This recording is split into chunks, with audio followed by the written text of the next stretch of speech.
Let me say first off that this is a court of inquiry. It's not an adversarial court. It's a nonprofit educational event. And with enormous energy and intelligence, all of us have been brought together to try to bring out some of the aspects. So if I may, I have prepared an overview statement based on my work these many past weeks.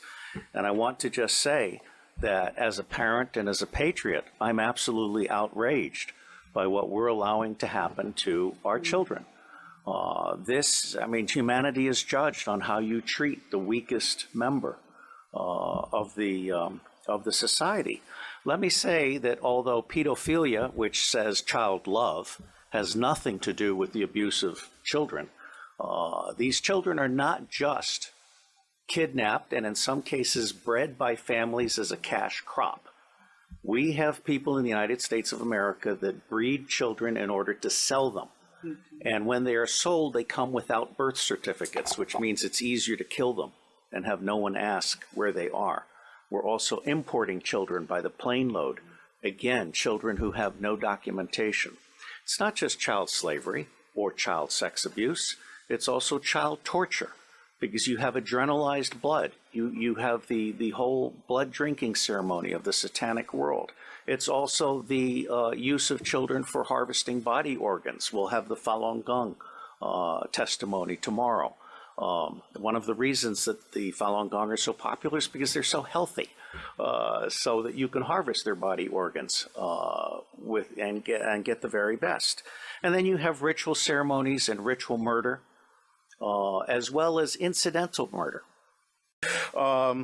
But I know the system. I've been a spy all over the world. I have created the Marine Corps Intelligence Command.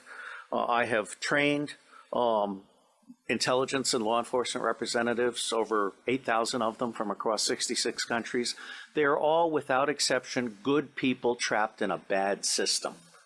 And one of the most wonderful things that this court could achieve, now that we've had Pizzagate, for example, which opened people's mind, is we could achieve an opening of the public mind and an absolute imperative from the public to governments, including the U.S. government, which I think is the center of gravity in so many ways.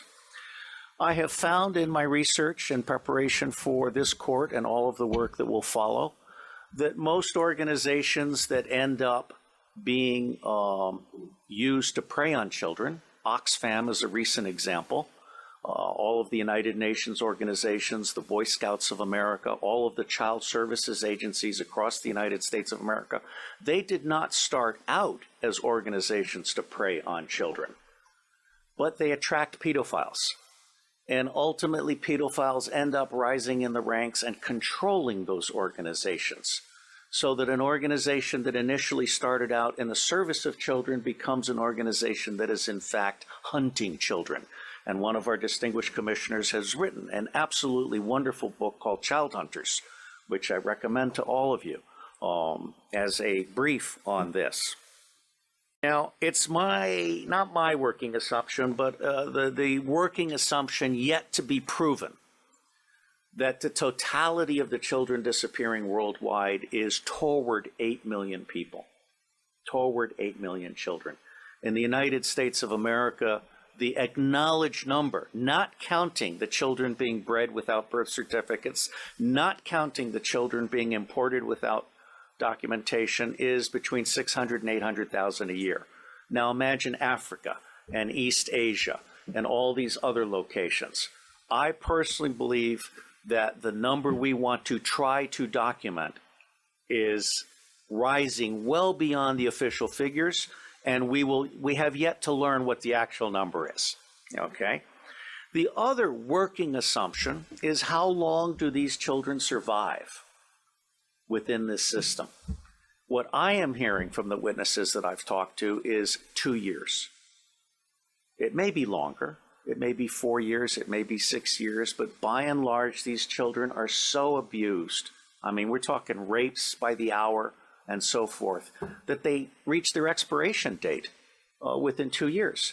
And then they're murdered with impunity, or they're ritually murdered if that's what they've been bred for. So I think we need to document this. No one else has done this before in a systematic manner. This commission is rendering a signal service by seeking to do an overall view in the public interest. This will be a massive, massive undertaking. And while the preliminary attempt is to do a 6-month to 9-month endeavor, subject to funding availability and the availability of witnesses and also prisoners, there are a number of prisoners who can be debriefed, who, when properly debriefed by specialists, can really give a deeper understanding that has not been achieved by existing law enforcement and other agencies, because they simply treat these people when they catch them, in those rare instances when they catch them, as disposable goods to be thrown into prison and forgotten about. And tomorrow we will have some expert testimony from one of our commissioners who can speak to this far, far better than I. William Binney is my counterpart. He is for NSA what I am to CIA, which is to say, he is saying, as I am saying, that we can delete 70% of our respective organizations and put the other 30% to work. But Binney is also the author of Thin Thread, which is a way of doing deep discovery in unstructured databases and the internet. And so he is prepared to actually help us do pedophilia tracking worldwide. And one of the things that the other technical commission, Stephen Arnold, is very good at is de-anonymizing the internet. This includes every image having a fingerprint. So you can take an image of a child being abused, and you can track that image through the dark web. So there are resources that we can bring to bear in support of this commission's mission. My favorite technical commission is Arno Reuser from the Netherlands, who is a master librarian. He is so good that when the Dutch intelligence community realized it didn't know enough about the world, they recruited him to create the Open Source Intelligence Center for Dutch intelligence. And as with the endeavors that I helped create in the United States, and in fact for Scotland Yard, very quickly people found out that they could get 40 to 60% of what they knew very cheaply using open sources of information. That's not what government intelligence agencies do today. They want to spend as much money as possible in the riskiest way possible on the most expensive way possible. They're not actually there to do decision support or answer questions.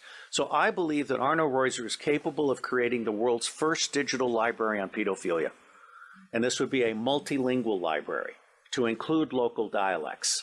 And it would be a library that would then end up being what we call a magnet for walk-ins. We want to have a very professional ingestion system so that people can volunteer to provide expert witness to the thing, or they can volunteer to offer up their papers. There are a number of pedophiles now who are actually ready to turn over their diaries. All right, so I think we're actually doing something really, really huge. My final comment. The center of gravity for taking down the deep state. Pedophilia is both the induction glue. Pedophilia is how the deep state recruits and controls people. It is also the Achilles heel of the deep state. I believe that once the public realizes that the government is not protecting their children at a scale of vulnerability that we can articulate, then everything else about the government is called into question. All right? So for me, this is a truly righteous endeavor. And I will end by saying that as much good as it might do to get the British angry, for me, the center of gravity for change is the American public. Because if you can get the American public angry, we will stop supporting dictators overseas. We will close all of our military bases overseas. I am on record as a former CIA operations officer saying that our 1,000 bases overseas are not there for national defense. They're there to serve as lily pads for the smuggling of guns, gold, cash, drugs, and small children. So let me say I am proud to be in your company, and I believe that no matter what we do or do not do, it is going to make a difference. God bless you all.